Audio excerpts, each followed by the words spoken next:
I'll just conclude what I was saying there. I'll just read what I wrote here because it summarises this.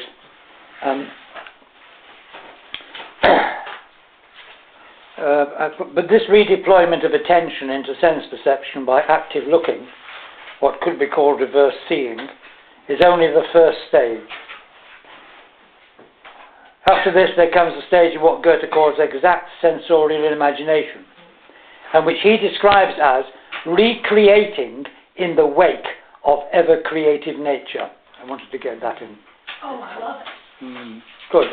Recreating in the wake. It's like a ship, the wake of a ship. And the ship goes on, and you recreate in the wake of ever-creative nature. He also talks about the need to, if you're going to, the need to become, your thinking to become as flexible as nature itself. After this, there comes, done that bit. The aim here is to visualize the phenomenon as concretely as possible, not to fantasize about it, embellishing it, but to imagine it as nearly as we can to the phenomenon we encounter through sense experience. This is an exacting discipline, trying not to add anything which is not there in the phenomenon, and at the same time not to leave anything out. Here again, the phenomenon itself is made the focus of our attention. But whilst focusing on the phenomenon in this way, what we are doing effectively is to make the phenomenon more inward. We are going into the phenomenon, as we do in active looking, but now we're going into it by bringing it into ourselves.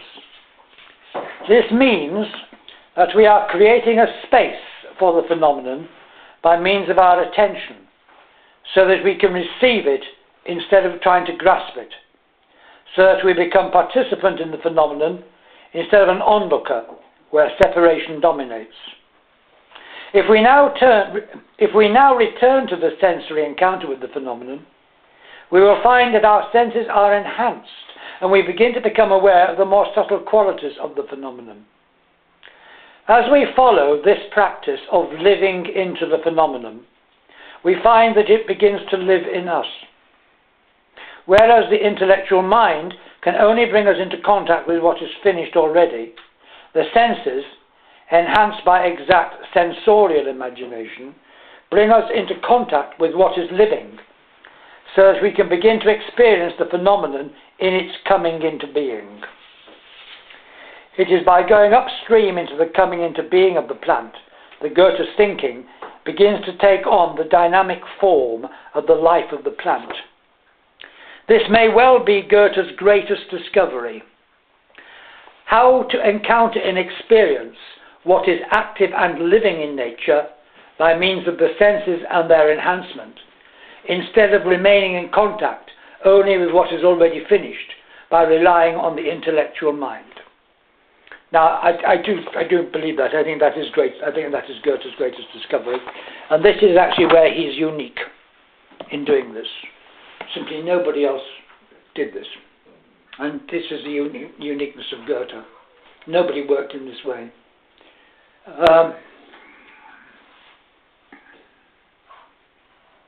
It's this, therefore, which brings us into. It is because he works in this way that he's able to come to this seeing archetypally, which I have described as seeing this dynamic self-differencing of the one becoming itself differently, and so on and that. This is this was in my mind. This is what is meant here when Craig Holleries talks about learning to think like the plant lives. That's the other side of this. This is how you do it. This is how you learn to think like the plant lives. This is what we've been trying to do. And it's through this kind of experience, this kind of way of working, that he goes upstream into the dynamics, because that's the living plant. And if you're in the intellectual mind, the only kind of unity you're going to come to is this, that starts with the finished product and then looks to see what have they all got in common. That's the unity. That's all you can do with the intellectual mind. But with this other mind, which encounters what is living, so that what is living begins to live in us through the mind, then you begin to encounter this movement of the coming into being, which is life itself. It is the dynamics of life itself. So when I talked about this the other day, yesterday, that this is you reach this phenomenon, the potency to be otherwise, of the necessity to change in order to remain itself. And I said in these statements, these are descriptions of livingness. They are. But to the intellectual mind, they don't look that way. We want to say, yes, but surely there must be an explanation for this, says the intellectual mind. Because if I've got an explanation, then I'm on top again. Because the intellectual mind doesn't like this way of working, because it's sidelined. Sidelined. It mustn't. And our ego is very much... Can you just close that door, because there's people downstairs. I don't want them to hear my voice, because it gets... I think it must be very unpleasant for people to be able to hear my voice. The ego is very much tied up with the intellectual mind. The more we develop that, the more we develop this kind of sense of, boy, I really am something, and so on and that. So when you do this work, you're sidelining all of that. Not only that, you're telling it there's something that it can't understand. It can't reach life. That's really not what it wants to hear. So this seems to me to be the primary reason why it is that even when people may spend many years with Goethe's work, many more years than me, they may speak fluent German, etc., etc., that still doesn't mean that they're going to come into contact with what is the real essence of Goethe's dynamical thinking. They don't reach the dynamic, because that can't be reached with the intellectual mind that they're working with.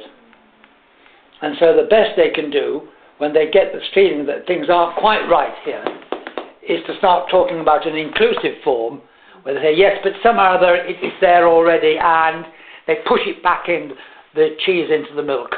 And that's as far as you can get.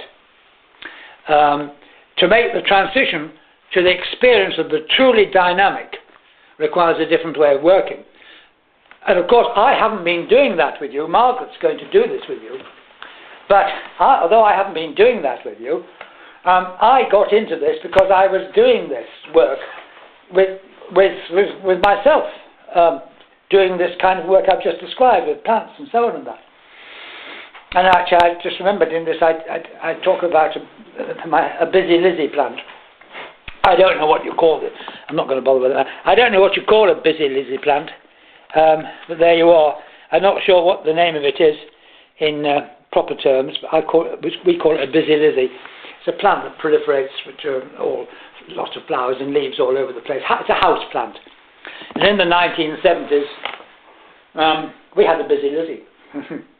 And the experiences I had doing this was extraordinary, because I used to practice this with this plant.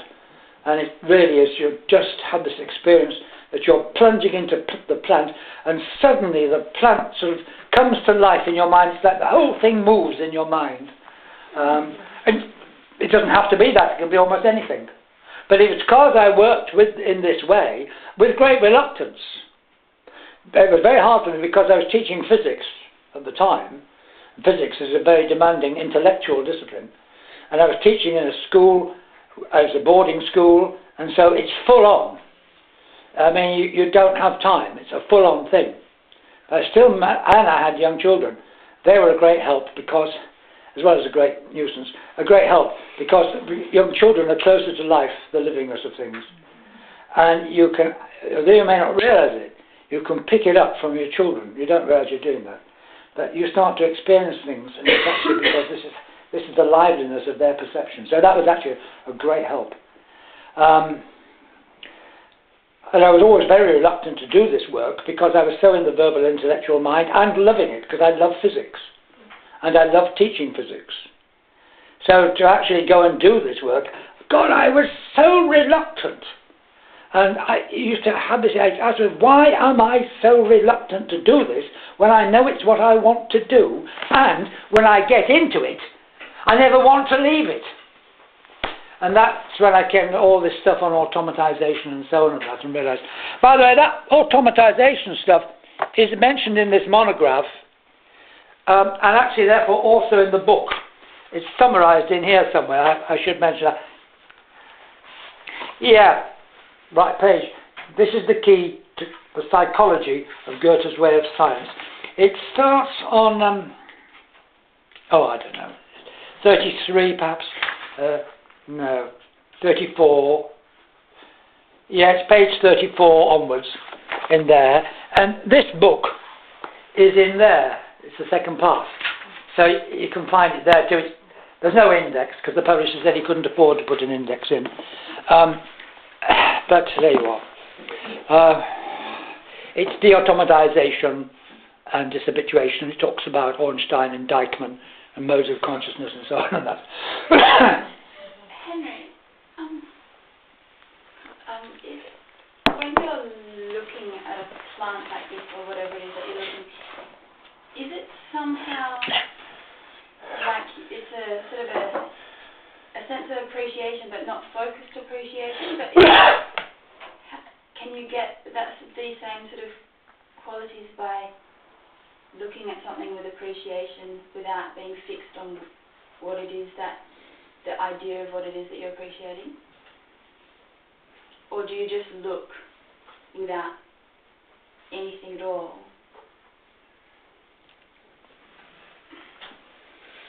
Well,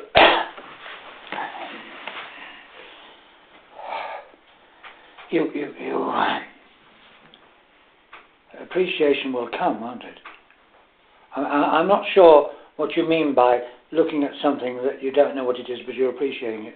Well, I can't get that. No, like, okay, so this bottle, and if I'm going to plunge into the senses, looking at this bottle, do I just do it without thinking or feeling anything, or do I look at it with an open, unfocused appreciation and attention? Whatever feelings are there, you just leave them there. Okay, so the feeling is, there's feeling there. I'm trying to... Yes, carry on. I'm trying to figure out if it's just, if it's like not an empty mind, but just a sensory thing, or if there's sort of an internal feeling or emotion that you also bring to this, or that develops. Yes. Because for me, without feeling, then the mind, it's easier for the mind to click in and start going, okay, so this is green, rather than just going, this is, and I'm seeing it and appreciating it for what it is, rather than, or for it is, rather than for what it is. It's the latter. It is actually what you've been talking about. It's not a neutral experience. It's the latter. The feeling states develop, and in fact, appreciation develops. And I find, well, what happens to me is I get an expansion of the heart. Here, there's an expansion of the heart, and sometimes then I begin to experience it as if it's within the heart. But that comes later, that can happen spontaneously, and that, of course, is the feeling.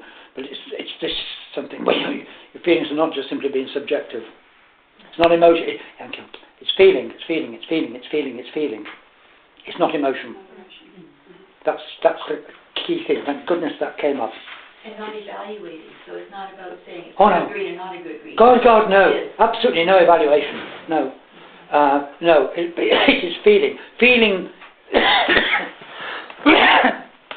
It is feeling actually becomes an organ of perception itself. That's a little bit further than what I was talking about, but that's okay. I was talking about the exact sensorial imagination, but the feeling itself becomes an organ of perception. And that's what it should be. And when it's emotion, it's not. It's like emotion has this effect. Emotion, imagine some water with a lot of muddiness in it. Well, that muddiness could settle to the bottom. Emotion is it's all stirred up, and that's what it's like when we are emotional. And when we're emotional, our feelings are screwed. We don't actually have perceptive feeling when we're emotional. And yet that's the time we think we really are. But when it calms down, then the feelings can, or should, because they are, there's a kind of perception through the feeling, and it's very fundamental. This is when we pick up the finer things the more subtle things which are there. And with this, there can come this experience of acknowledgement. You acknowledge there's... I don't like to say this, because then you get a statement like, I acknowledge the other. Oh, that's big of me, wasn't it? It really is big of me. I acknowledge the other. The other will be grateful. Acknowledgement is a feeling which grows, and you should leave it at that. You shouldn't then say, I acknowledge it. Because actually that's not there in that feeling. Because then you put a separation there, and there's nothing like that at all. So acknowledgement can grow, and that's an experience, and you're in the acknowledgement. Then we begin to come into contact with, say, nature in a more living way, and there's all sorts of things, and this is a doorway to a lot. But although it's a doorway to a lot, it's a doorway which I think, I'm very prosaic, I'm a very prosaic person. I personally like to just keep things low-key, and people can get carried away by this kind of thing, and I don't actually personally think that helps anything. I think one needs to tread carefully. You can kid yourself about all sorts of things. But if you're doing this kind of more disciplined approach, and you learn to explore this, that seems to me to be the right kind of thing to do. I hope have I made that clear? Yeah. Okay. Thank you for bringing that up. It takes us further beyond what I would do, but I think Margaret will go into more of that kind of thing, I would certainly imagine. It's pretty important. No. Well, I said I thought that this is Goethe's greatest contribution, and it's sort of unique, because there's nothing like it in the history of science. And this brings me to the third reason why Goethe's dynamical thinking has been overlooked. You need this. It works through the senses, through the enhancement of the sensory. And in fact, the whole direction of modern science since its inception has been away from the sensory. And there's nothing wrong with that. What's wrong is that very often this has been accompanied by an attitude of downgrading the sensory. That's what's wrong. If we go back, we can go back and back and back, but if we go back to the so-called beginnings of modern science, we'll go back to Copernicus. The first thing we discover when we come to the heliocentric system is that it's able to show that the movements of the planets that we see are an illusion. They're an illusion of the senses. That the true movement of the planets is only discernible by the mathematical mind. That is the ellipses, which are around the sun. Because the planets' orbits that we see with their retrograde motions, their looping motions, and this if you observe from the Earth and you plot it over a period of time, planets will... You see, what happens is each planet, each day the planet's in a slightly different position. So if you plot that, you can plot the positions. And it goes along a line. Then suddenly the planet does a funny thing. It starts to go backwards. And then it goes forward again. Sometimes it do it in a loop, sometimes not. It's called retrograde motion. And each planet does it differently, different numbers of such loops, different patterns and so on. And that's how, before the modern period, this is what people were concerned with. And with the Ptolemaic system of astronomy, the idea was to combine circles and cycles and epicycles so that you could show how these movements would produce that overall appearance. Now when it comes to the Copernican theory, all of that is swept away. And all of this is simply an illusion produced by our senses. As indeed is the movement of the sun and the moon across the sky, because they don't. Right? So the idea developed very strongly that the truth is found by going behind the appearances to what is this mathematical basis. To begin with, it doesn't mean there's anything wrong with the senses, because in this case, You simply have it that you're actually moving and didn't realise you were moving. Then this requires, as Galileo realised, the development of an entirely new kind of physics, which is a physics that's going to be completely different from the physics that was already. Because, for example, the physics that was already would say if you're on a moving Earth, if you drop a body from a tower, then in fact that body should actually fall very far away from the bottom of the tower because the Earth's moved whilst the body's dropping. If you do that experiment and drop it, you find it doesn't do that, it drops straight down.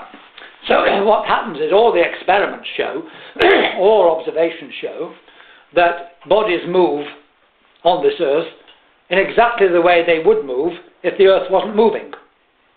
So empiricism doesn't stand a chance here, because empiricism shows as clear as daylight that the Earth is not moving. For example, they said, well, you know, if you were to travel would be easy.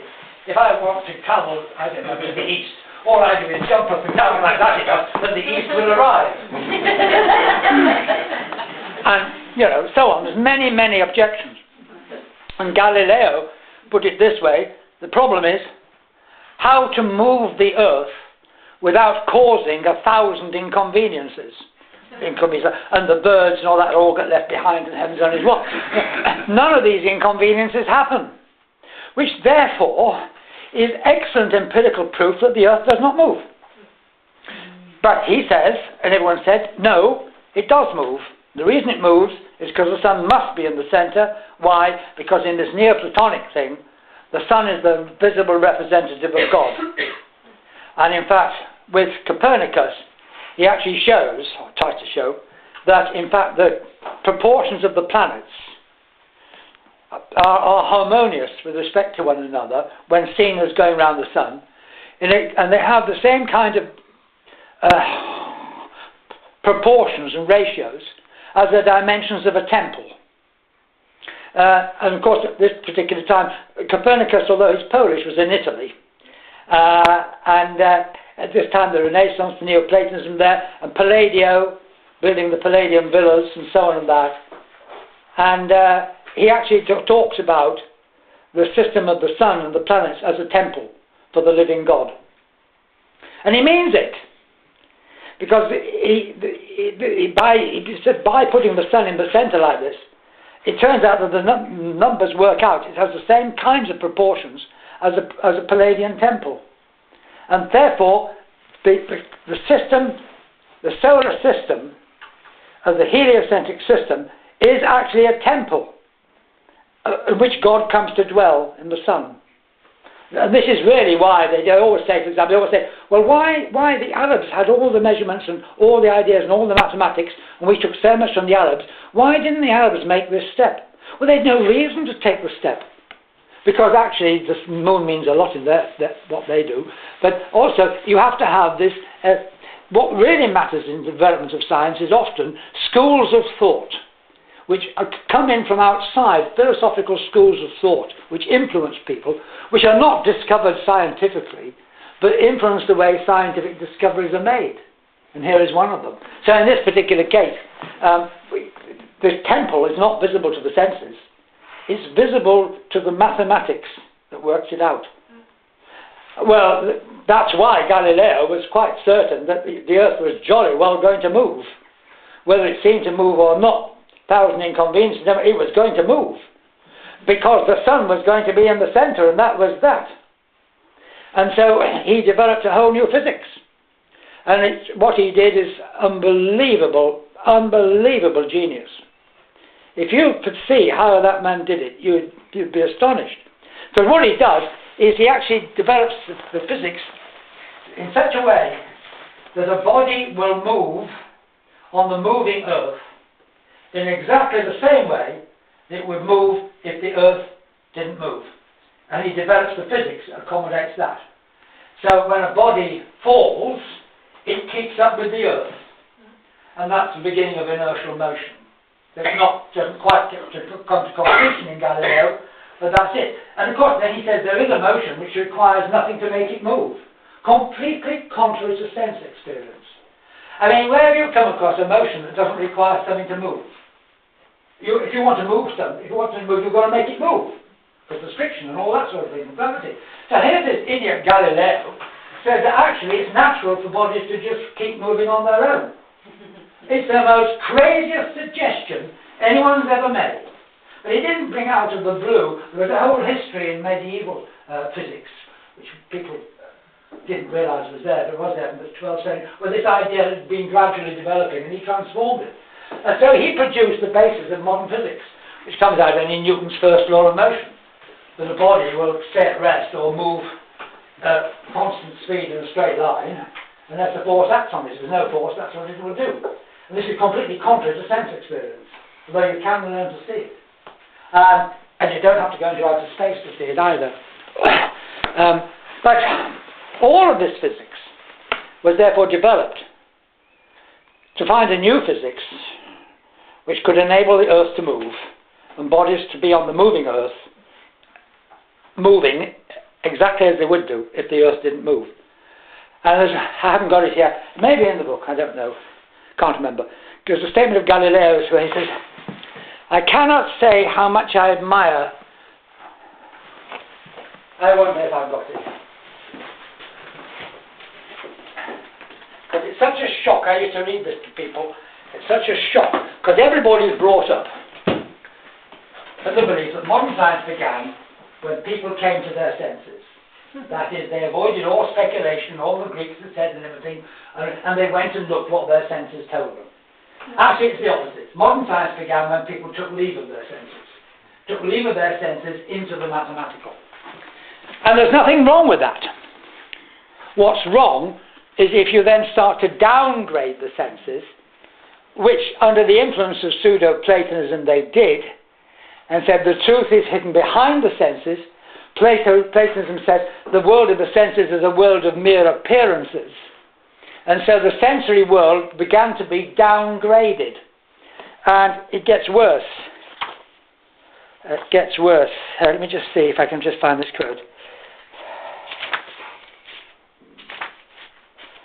Perhaps I can't. It doesn't. I meant to put it in this book. I may have put it somewhere else. Wait a minute. Here we are. Hang on. Oh, God, no. Galileo and the Moving Earth. Come on. Where are you? No, I haven't put it in. I used to remember it by heart, but I don't know. He says what he says. In effect, I cannot tell you how much I admire the intelligence of those men who trust what reason tells them, contrary to everything that sense says. And he has awkward phrases, and he more or less says, and are perfectly prepared, effectively, to rubbish the senses in favour of what reason tells them. And I used to read this out to people and say, here, this is the man who is the founder of modern physics. So you think, do you, that physics is based on observation and experience and so on and that? He says, no, that's rubbish. And it's a great shock. But you see, when you go to school, things they tell you are somewhat different to this. And there you are. This took on. Then what happens? You see, you don't have...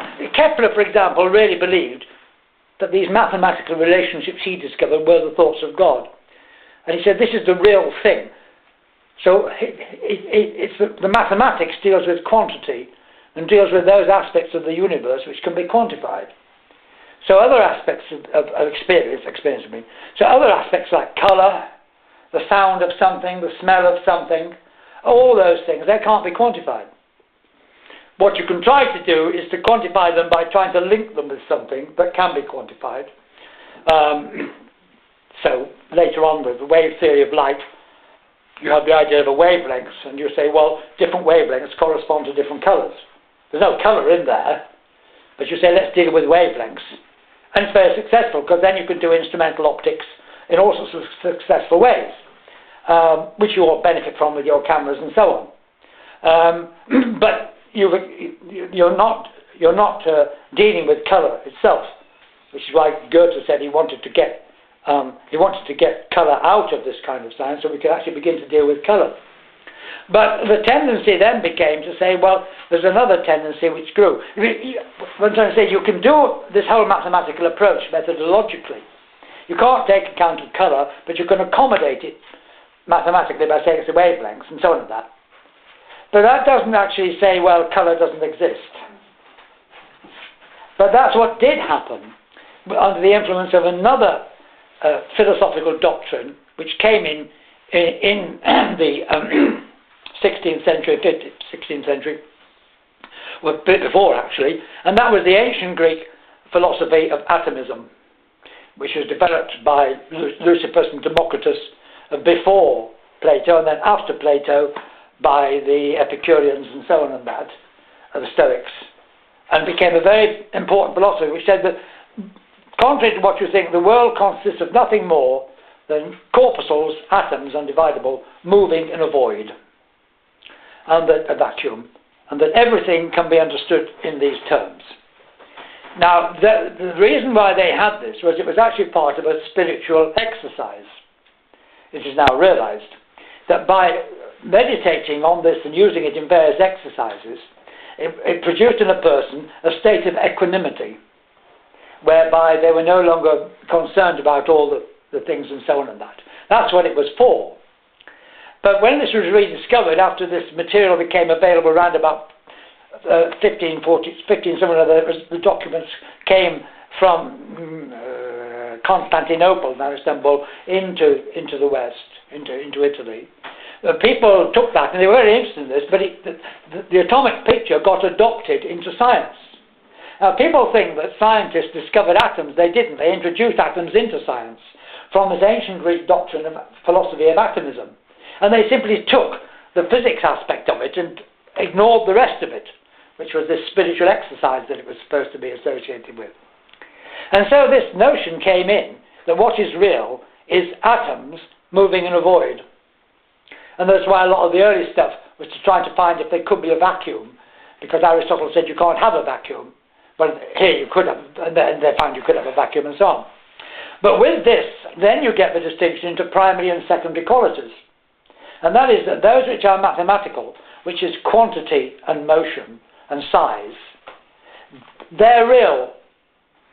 All the rest is unreal, and it's caused by the primary qualities impinging on the human senses. So this colour, for example, is caused somehow or other by these corpuscles impinging on the eye and affecting the optic nerve and so on and that. And the colour is therefore entirely a subjective experience produced in us. Similarly with smell, similarly with the sound of something, all of these qualities were removed from the universe and put into the human being only and called subjective. And therefore these are the sensory qualities, the non-mathematical quantities. These are the sensory qualities: colour, touch, taste, sound. These are the sensory qualities. And so science said that the sensory qualities are not real. They're not there in the world. They appear to be, but they're actually only in the human being, who then projects them as if they are in the world. And this, of course, is the picture with which physics has lived ever since. Nobody thinks about this now because nobody bothers.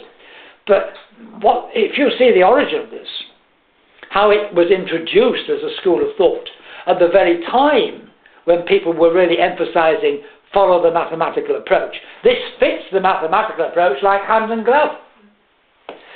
Now, methodologically, back to that again, it is perfectly right. If you want to do this, to make a distinction between these two kinds of qualities, and you can call them primary and secondary if you want to, who cares?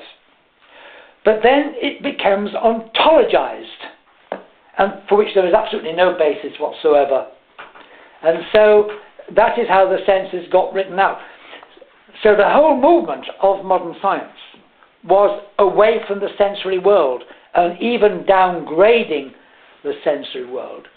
And this reaches a peak with Descartes, because with Descartes' discourse on method and his meditations, the subtext there is, he said, the problem with Galileo is he built without foundations. He said, this is so strange, this, so unusual, so contrary to experience. People won't believe it unless there's a real foundation for it. And he set out to give a metaphysical foundation for this. But also he wanted to tie this in with God, because he wanted the church to accept this in place of the Aristotelian picture and the Hermetic picture, which I'll come to in a minute. This is why he separates into these two extreme things, what he calls thinking substance and extended substance, which is thinking, which we call mind, and the world of bodies, the bodily world, the spatial world of bodies, which is completely separate. And the human being the human reality is only in the thinking substance. That is who we are. What he's really doing there is he's making a new image of immortal soul and mortal body, because he puts the body in the world. Our bodies, we may think of them as our bodies, but actually they're really in the world. They're not in us, and we're not in them, really. And he does this because by doing that, he can then show that when you're doing the mathematical approach, you're using the faculties of reason, which he says are the faculties we share with God, because God gave them to us. God doesn't have any sensory experience. There's no need for it, because God doesn't have a body. So God doesn't have imagination in the way we've been talking about, so he doesn't need it. But this pure thinking, that's what God has, because he's thought the universe in this way. And this is what we really are. Our bodies and that are not us. They may appear to be, but they're part of that world which is not us. And he separates off the human being from the world completely. So he can say that when our thinking, we are using that faculty which we share with God. So when we do mathematical physics, then we're really reaching into the real depth of things with that faculty. And it's not contaminated by anything else. And then he says, well, there's all this sensory world, and we believe in that world, and we believe it's real. How can that be? Because it's a key thing with Descartes, that God is benevolent, and God will not deceive us, because he's benevolent. And he says, well, if you actually do your work properly, because he says you must think through clear and distinct ideas, like in mathematics. And he says, if you do this, and you come to clear and distinct ideas, you can be sure they're true, because God is benevolent and he will not allow you to be deceived because you've done your work. It's actually rather a Protestant idea rather than a Catholic one. It's very interesting. And he actually went to live in Holland, which is a Protestant country, although he's Catholic. Very important for Descartes. See, people talk about Descartes' dualism, but there was no dualism for Descartes. It's Trinitarian. For him, God was here as well. There's this mind, this called res cogitans, thinking substance. Substance is a medieval term, which actually means that which can exist entirely on its own. We've seen there's nothing like that. But in medieval philosophy, from Aristotle, substance is that which subsists, which is the source of its own existence. And he says there are two substances. There is thinking substance, and there is extended substance, that's space and matter. And they exist on their own. So we exist as thinking substance entirely independently. And he said, if there was no world at all, we would still be what we are. It's completely opposite of everything in modern philosophy. You see, Heidegger's being in the world, and Merleau-Ponty's the lived body, and so on and that. The body in Descartes, there's a marvellous bit in Oliver Sacks' book, The Man Who Mistook His Wife for a Hat, about the woman who was pithed. Not pissed. It's frogs. You know, you can take the nervous system out of frogs, can't you? Did you know that? And it's called pithing the frog. And there was a woman whose sense of proprioception was disturbed. And her experience, because of an operation or something, her experience was that her body was an object in the world with which she had no connection. Utterly terrifying. And she had to learn how to do everything intentionally, because she couldn't otherwise get her body just went. And over a long period of time she managed to cope with this, and she managed to make an imitation as if she was an ordinary human being. And I read this, I got this in the book in some detail, because that's what we would be like if we were, as Descartes said. And of course, because he had no sense of the proprioception of the body, the synesthetic senses, which wasn't really known about and understood until the end of the Victorian period. And straight away you get the philosophers saying, no, the body is not like that, it's a lived body. It starts with Husserl in 1913, and Merleau-Ponty picks it up in a whole philosophy of the lived body, which is the very opposite of Descartes. And this is why the stuff that's being done in the 20th century is so tremendous when you see what its significance is. But back to Descartes, he can do this because God holds it all together. Now, God really means God for him. He has this thing. He says, when you think clearly, he said, you can come to this thing that I am, I exist, as a thinking being, I think. You have a sense of certainty there. But that actually just locks you into yourself and doesn't take you anywhere. It's called the egocentric predicament. You know, every time I think, if I'm doubting, then I am doubting, therefore I must exist to be doubting. And when Descartes says, I think, therefore I am, if people get it wrong. I shouldn't be doing this. Tell me to stop. Don't stop. No. When he says this, let's hope I don't get into trouble here. I think, therefore I am, is how people see it. As if you go from there to there. For him, it's not like that. It's I think, therefore I am. In other words, what he's saying is from the I think you can have an intuition of I am. It's not actually concluding I am from I think. It's the opposite. Of course, everyone thinks he's doing this, he's actually doing that. And I don't want to get into that, but it's a big number. But then he says you can have this sense that I am. And in the meditations, he doesn't say I think, therefore I am. He says, I am, I exist. And I know this as a thinking being. And what am I? I'm a thinking being. So you know that. But you don't know whether your thinking's taking you anywhere except the fact that you're certain that you exist. So you're closed in.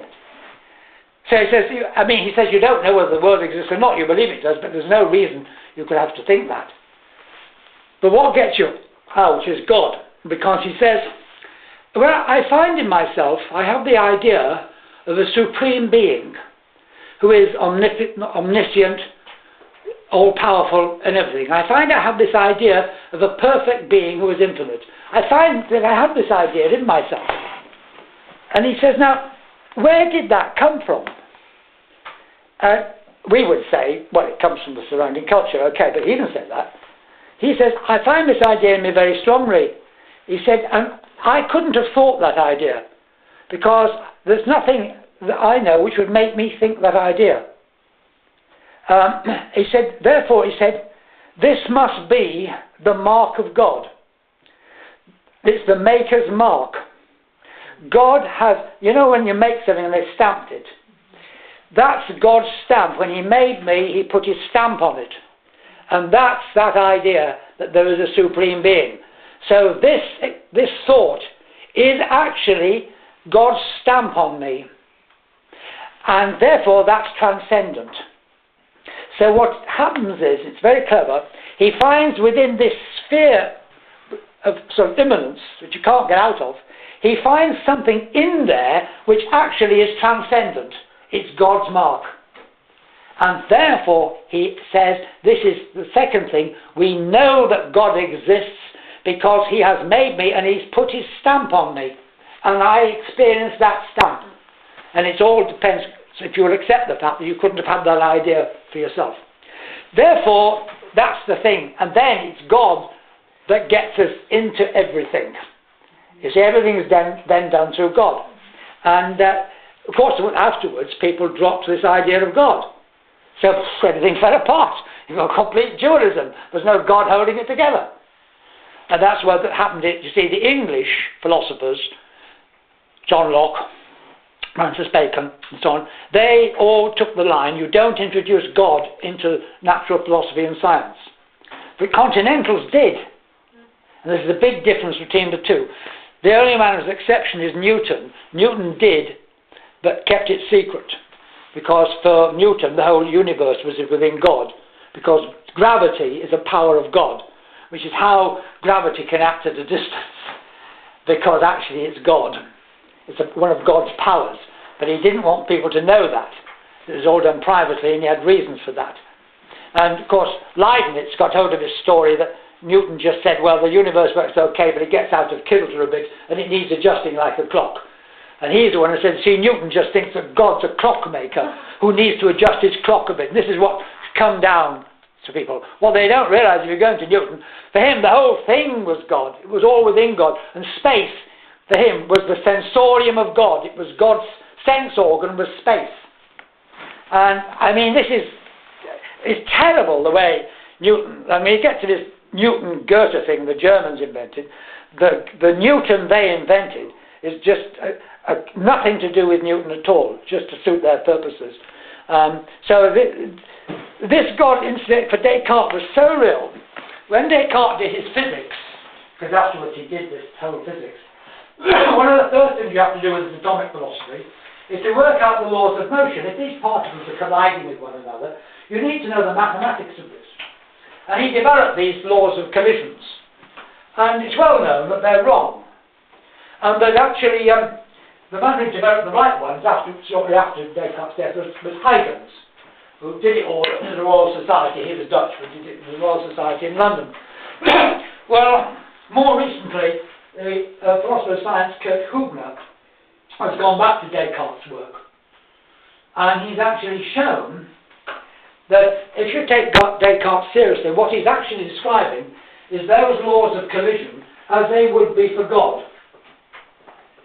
And that's why they come out in the form in which they are mathematically. And you then have to do a mathematical transformation to turn them into the laws of collisions as they would be for us. And guess what you do? You then get the right laws.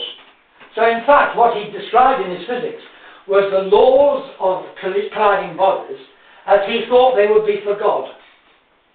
And so they come out wrong because they're not our laws. So I'm telling you this because this is how seriously Descartes took God. So these guys, they didn't make any distinction between the scientific mathematical work and religion. And the whole of the meditations is designed to appeal to the Jesuits in Paris.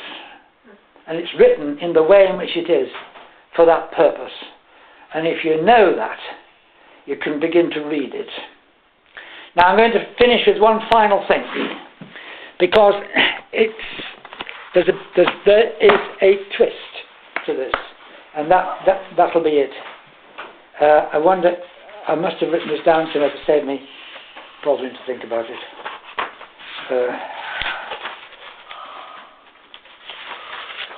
Yeah.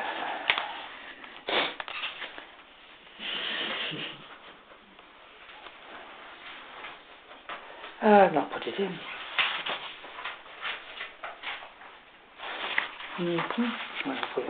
Well, I appear not to have put this in.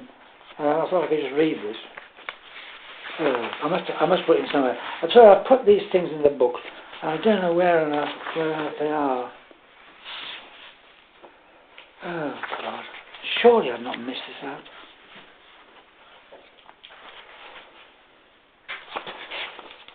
Oh, hell. I can talk about it. Oh, I'll have to look later. I can't possibly miss this out. There's too much in that. Okay. There's another side to the story. Now, and I'll just finish on this, because it brings us back to Goethe.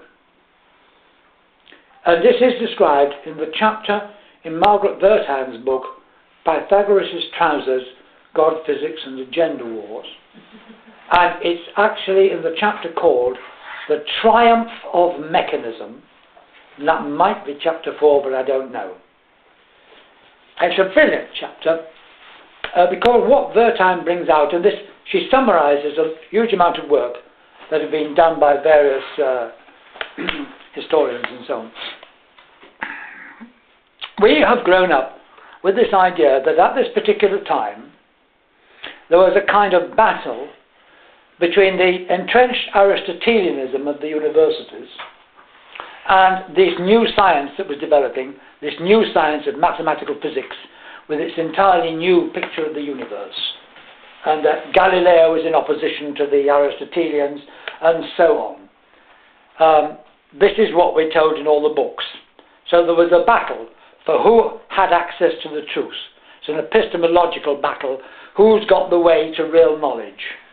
Is it the Aristotelian way, the old way, which has been supplanted by Galileo and everybody, or is it this new way? and the new way won out. But it's not as simple as that. There was a third player. And this third player was, at this particular time, probably even more important. And this also belies the fact that people often say modern science began in the Renaissance. It didn't. It actually began in the 17th century in the Counter-Renaissance. And what happened in the Renaissance was a tremendous revival of Platonism in Italy, because of all this stuff that came from Constantinople. They wanted to get this stuff out because the Ottomans were really now at the gates of Constantinople. And Constantinople fell in 1492, wasn't it? The same year Columbus mistakenly discovered America. There was quite a lot of interchange. People from Italy, they went to Constantinople. People from Constantinople came to Italy. They had a great deal of trouble with the language, which is Greek. The whole culture was very unfamiliar to them. But this Greek material, very powerful Platonic stuff, ended up in Italy.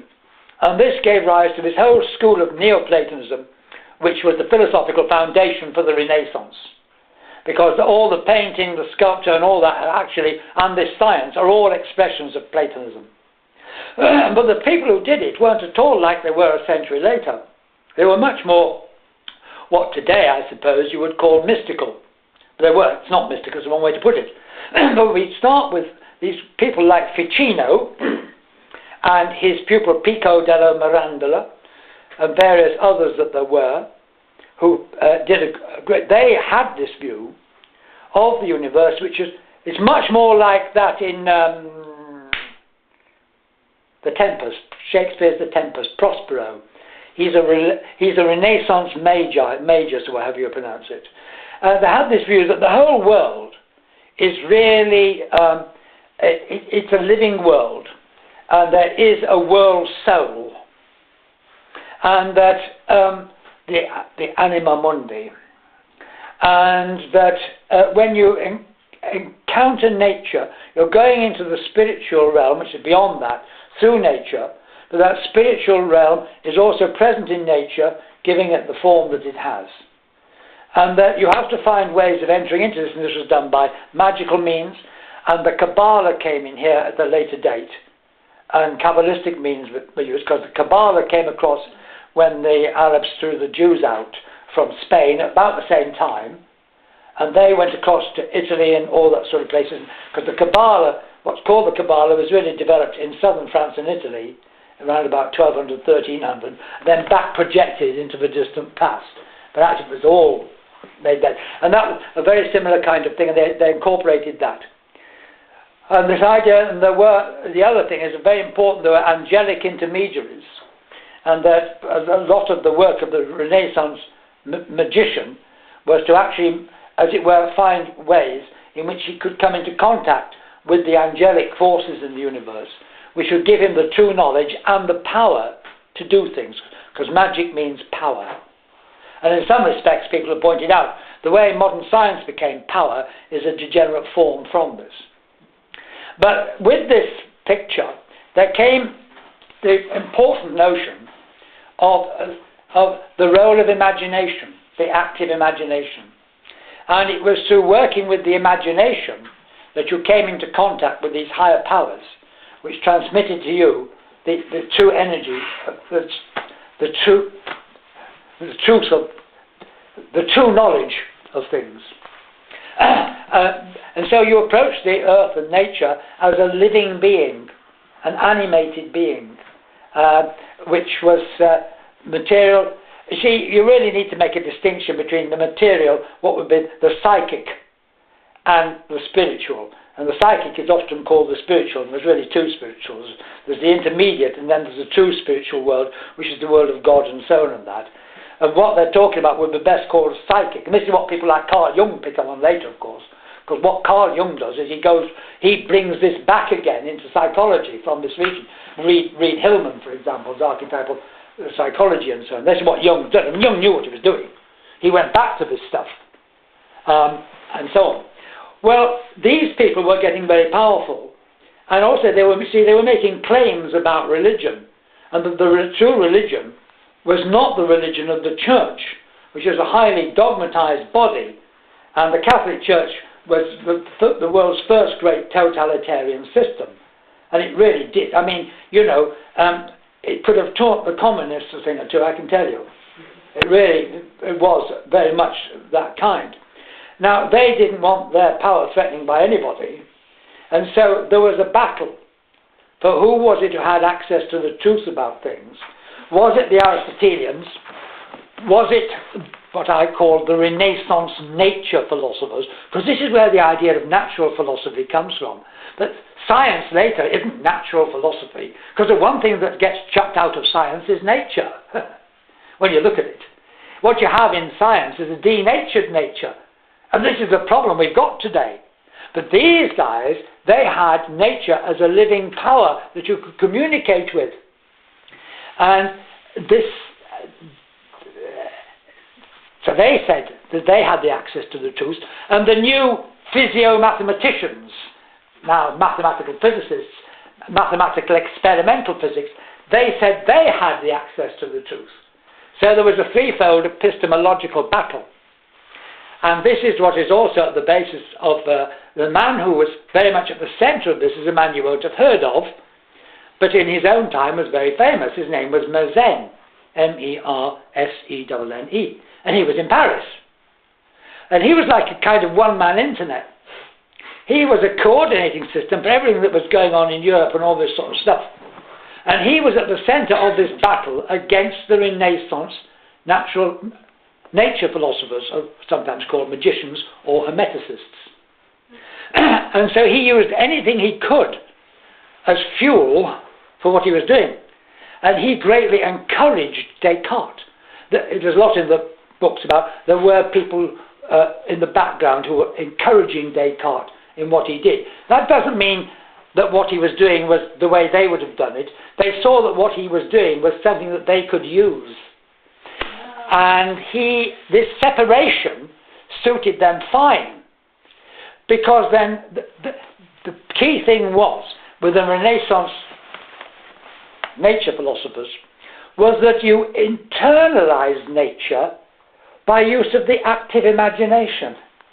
That the active imagination in you could communicate as an organ of perception with what was the equivalent of that imaginal state in nature itself. And so by working with imagination, you brought that, what was more the spirit side of nature, into yourself, which then came to life within you, so that you experienced directly the inner side of nature within you, which therefore communicated to you, because it's a living power, the knowledge. And this was done through imagination. So, if you could get rid of this and say, look, there is no soul in nature, there is no anima mundi, it's just material particles in motion, you've got rid of all of that, so there's nothing for the nature philosopher to internalize, it doesn't exist. And so that's one of the reasons why they were so keen on Descartes, because this dualism and imagination is thrown out of the window, because you can imagine anything you like, because it's got nothing to imagine with now. It's not there. And this is really where it really was a big epistemological, political, theological battle at the time, which formed our modern way of thinking, which we now take to be natural or unnatural. Here we think it's unnatural, but in general this is the way it's been. But this is what's behind it all. Now you can see how extraordinary Goethe is, because Goethe starts working with going into the sensory and reintroduces the use of imagination. And so in a certain sense he's bringing back to life again, or beginning to, what was there in the Renaissance and was then excluded by modern science. And therefore that can lead the way forward into a renewed encounter with the living earth, with the living nature, which has not happened, but I mean this is the way this could go. But it would have to happen in a modern way, not by going back to what they did and using all their language and symbols, which to us would be like a kind of mumbo-jumbo. You can't, there are people who pretend to do this, but it's not the way to do it, not to go back. But this can come to life again, and this through Goethe's way of working, and this is the further, deeper significance of Goethe and the dynamics of being, coming to the dynamical and the livingness of things, through working with the senses and exact sensorial imagination, which draws into you the phenomenon itself, which then begins to, etc. That's it. Those are all the reasons why Goethe's not understood. He's working this is really working in a very different way. And that's the significance of what Goethe's doing. So, are you glad you came here then? Yep. Right, we've got quarter and a half of questions. I've got to leap off quickly. I've got someone who's come up from Salcombe to take me out for lunch, and I don't want to keep them waiting because he's quite elderly, and so I need to zoom off fast at 1. But I'm not going yet until tomorrow morning, so I'm around tonight and all that. I don't know if anyone's got anything you want to say. I've got hopefully a couple of quick questions. Yeah, good. I'm really interested in really trying to get to grips with what is consciousness. Would you rate looking into David Bohm and talking about wholeness in terms of the implicate and explicate order? That's the first question. And the second question, are there any researchers out there doing any research into illness, medicine and healing using this approach? So I could, again, investigate. Well, second question first. There may very well be, but I wouldn't know. Okay. You can ask other people about that. Try Margaret. First question. David Bohm. It is always a bit of a thing. David Bohm introduced this notion of the implicate and explicate order, and he did this in a couple of papers in Foundations of Physics around about 1972-73. There were 2 papers. Now, what actually happened was Bohm introduced this notion to try to resolve certain questions in physics. He was a top-flight physicist. Did you know that? I hope so. He is very famous in physics. He almost got the Nobel Prize. He would have got the Nobel Prize for the Aharonov-Bohm effect, but they decided not to give it that year, and then he died. And they can't give it retrospectively. But the rumour was that Bohm was up for the Nobel Prize. He was a top-class man. Now, he introduced this idea of the implicate and explicate order in order to try to resolve certain questions in quantum physics, which he thought would give a new foundation for quantum concepts. In fact, so far as the physics is concerned, he was never really successful in working it out in the physics. Basil Hiley, his associate for many years, is still working on that today. If you look at the book they did on the physics, The Undivided Universe, which is if you haven't got the mathematics, you can't do it. The final chapter is in the implicate and explicate orders, when they talk there about how they thought it could be done. But although Basil's always going to come up immediately, he's always coming up with it, he's just got it, but it never seems to quite happen. That's the way it is with mathematics work. It's never actually been successfully worked out. But Bohm's theory, Bohm's quantum potential approach, which he first worked out in 1952 and then was found to have links with de Broglie, that has been worked out in great detail, and there's a very good book on the massive book, with it all worked out in great detail, as well as the Bohm-Hiley book. The Bohmian theory of motion. And this chap works with Bohm, and he's now in Paris with the remnants of de Broglie. And I know the book, and anyone who wants to see how to do Bohmian physics should get hold of that book. It's beautifully written. It's very, very detailed mathematically. But you should have a look at it anyway, because one of the things you'll notice about it is in all the 700 pages, the terms implicate and explicate order are not mentioned once. And that's because the actual Bohm quantum potential theory does not use this notion at all. And there's a great confusion here that people who are not physicists think it's all based on this idea. And it's not. what Bohm did was he also had kind of other approaches in which he wanted to introduce these ideas more generally to people. And so he started giving lectures and groups and so on and that. What you would sort of call, he was very much involved with Krishnamurti, and he tried to introduce this idea generally because, as we know from his biography by David Bohm, from the very beginning he'd had the idea that the ideas of physics, when you get them right, would give the ideas for the foundation of a new kind of society. Many people don't believe that that is the case at all. And from the very beginning he believed that. He was a very active Marxist in a communist cell in California in the 1940s, at a time when it was very dangerous to be so. And that is actually why he left America and went to Brazil in a hurry, because he was told they were coming to get him. And so on. Anyway, so this idea of the implicate and explicate order has got a lot of widespread currency. Now, when this was first done, when Bohm showed me the preprints of his paper, the typescripts, a year before it was published, and I read this, I was very thrilled by it. But I had this problem, which was that, in fact, I'd already come across these terms before: implicate, explicate, unfolding, enfolding, because I had read Karl Jasper's monograph on Nicholas of Cusa. It's actually there, and I have mentioned this. I noticed the other day in that paper, I'd forgotten this, in this paper here.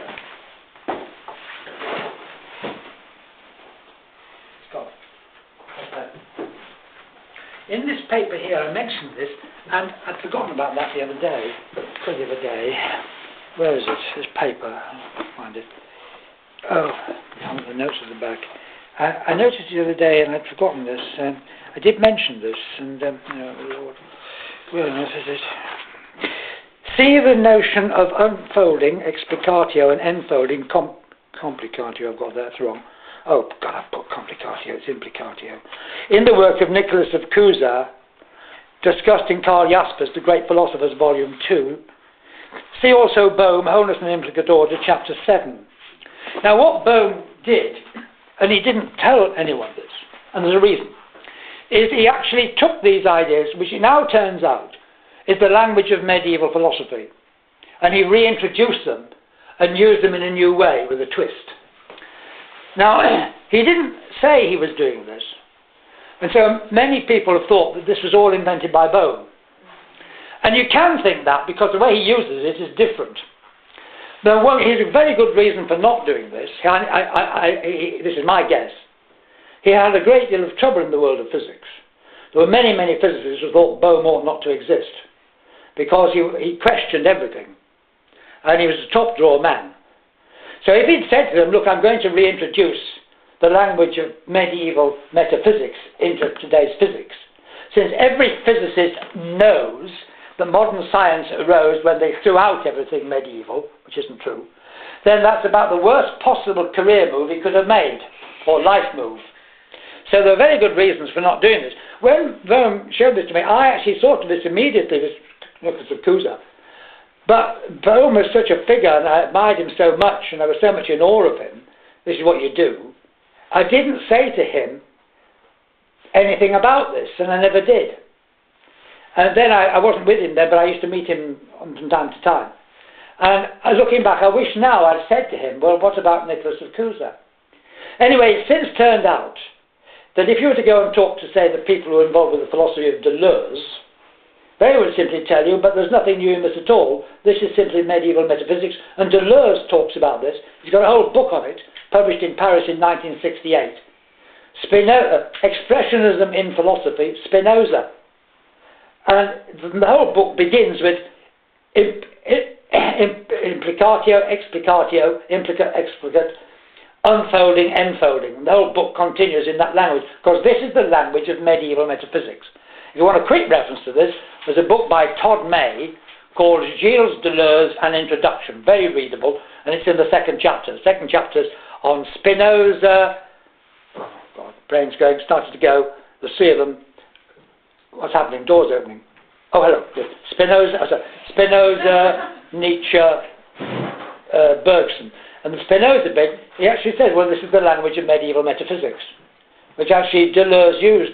This is in 1968. But it wasn't published in English until the 1990s, so nobody knew about it. So if you were to go and be talking to Deleuzians, and you started saying, well, this is Bohm's implicate and explicate order, they say to you, what on earth are you talking about? This has all been done by Deleuze, and it all comes from the medieval period anyway, it's all in Spinoza. And the people who know Bohm, there's always been this speculation, where did he get it from? And people suggest Spinoza, but it's not in the English translations of Spinoza. But the French translate it differently, and there they keep those words. Now, that might sound like I'm sort of bringing Bohm down a bit. This is the problem I have with the Bohmians, that they're treated as a cult, and they won't take this into account. In fact, what he does is, and they don't get it right, because they treat his implicate and explicate order like a kind of cheap form of Platonism, that the implicate becomes explicate. You read this as an article recently in Resurgence, and it's just cheap Platonism. It's got nothing to do with what Bohm's talking about at all. What they miss is that Bohm doesn't just go from implicate to explicate. He goes from implicate to explicate and back to implicate. And that doesn't happen in the medieval metaphysics at all.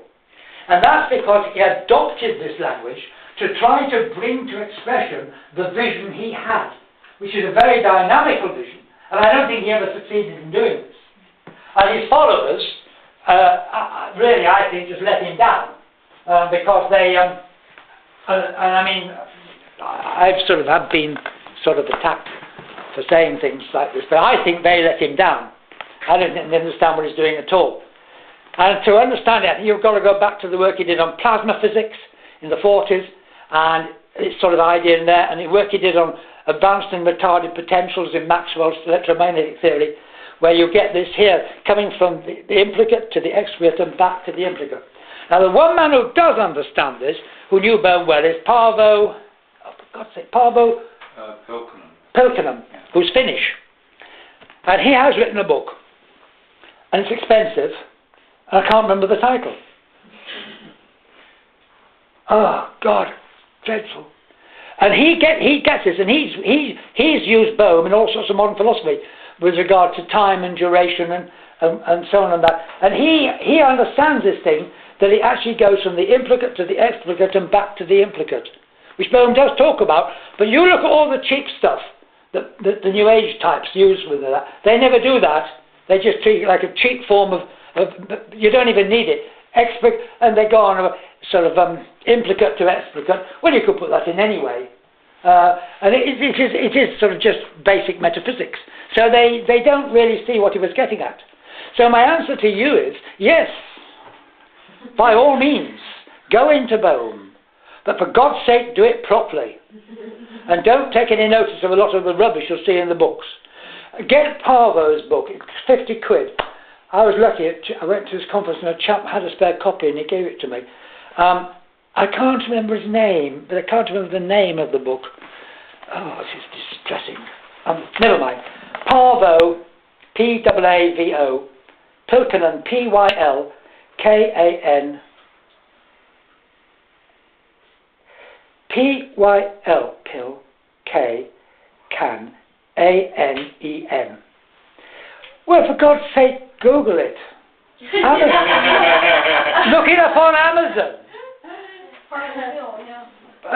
And he understands Bohm. But it's very interesting. He doesn't present it very well. He does in the book. But when he gives a talk, he doesn't give good talks. So there's a conference coming up on Bohm soon. Paavo's not there. Perhaps he couldn't come. But he doesn't give good talks. And so, he's a bit of a rambler. And he doesn't seem to be able to focus and organise his material very well. Read his book and it's terrific. But he actually really understands what Bohm was trying to get at, I think. Bohm's dynamical picture has been misrepresented. So my answer is, there are people who think I'm against Bohm. Heavens, I owe him man so much. I put it in my book, didn't I? In gratitude, you know that. This caused me a lot of trouble as well. It came over me when I was doing the final version of this, how much it just came over me like a great sea. And I put, to the memory of David Bohm, who introduced me to the problem of wholeness. But that was in 1962 to 64, when it's very intense. I didn't say, who introduced me to the problem of wholeness, and whose work I have been working out ever since. And I've been really attacked for that, because people used to come up to me, I'd give lectures on Goethe, and people come up to me and start asking me questions about Bohm. And I'd say, why are you asking me about Bohm? And they say, well, you said in your book that you're doing what Bohm did. And that was it, that dedication. And so I got a reputation for, I say, moving away from Bohm. But actually, I hugely admire what Bohm did. And I think it's a great shame that it's actually been, this cheap version's got around. So do it, but do it properly. That wasn't the answer you were expecting, was it? That's good. Some challenges for me. Yeah, that's right. Yeah. Well, I'm glad to hear that anyway, because I think I don't think the Bohmians really do him justice. And I'll be in as much trouble for saying that as a word with the anthroposophists and so on. What do you think there's a resurgence What? of Bohm's work? Oh, no, I don't. I think that people are talking about it. They're getting... I mean, I'm not going to this new conference anyway, but are you going? Maybe. Yeah, well, you can tell me about it then the next day. There's some people there I don't want to meet. I've had a few problems. I'm a bit tired of... I just wish that someone would really bring it out properly. Mm. And actually, if I say that, then they get annoyed. They say, well, you should do that. But I'm actually doing something else. And I say, well, if I do that, then I don't do what I'm doing. And I say, well, no, you should do this. It's up to you. You should do this. And so, it's that. Anyway, that's irrelevant. Any more questions? I've got a dash. I'll be around. Hope you've enjoyed it. I would like to just simply say that giving this kind of thing here, thank you, giving this kind of thing, what you can do with it depends almost entirely on the people you're doing it with. How far you can go, because you feel sort of limits when you're working with people, and then sometimes you can go further and further and further. And it really, you can't do this kind of stuff anywhere. You can't just go off and give talks on this kind of stuff, because people don't get into it. It's too superficial. And so what can be done depends very much on the people you're doing it with. And I think you have been terrific. And I think that to come here as you have done and put it with me for the first week, I think shows that really, I think you've got a golden future.